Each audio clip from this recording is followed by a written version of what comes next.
Use your arrows to browse. It's been a long road for fantasy owners to get to this point. Making the fantasy playoffs is the goal for every owner and is the reason so many hours are spent researching in the off-season. Now that every owner is facing a win-or-go-home scenario, deciding which players get the start and which ones ride the bench means everything.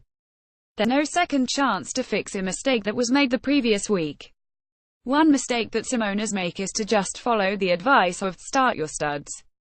While that sounds great, the players that were thought to be studs 12 weeks ago may not be in that category anymore. If an owner had a choice between starting Jordan Howard and Alvin Kamara in Week 1, everyone would have chosen Howard. Kamara has developed into a slam-dunk start every week.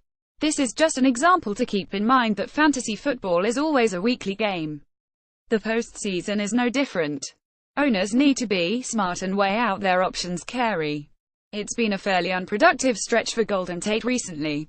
After a 4-game run of never dipping below 86 yards receiving, Tate hasn't been above 69 yards in the past 3 games. In fact, he had a game on Thanksgiving with 4 receptions for a pathetic 7 yards. That's almost impossible to pull off. If owners have survived this recent string of poor play, Tate should be ready to explode this week.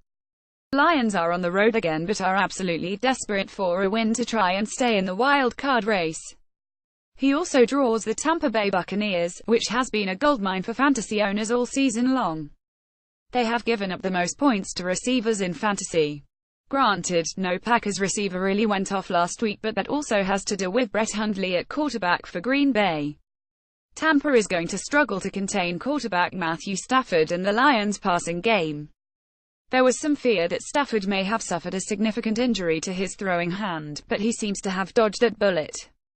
Detroit is going to be looking to recover from the thrashing they took in Baltimore last week, and Tate should be a big part of that effort. Use your arrows to browse.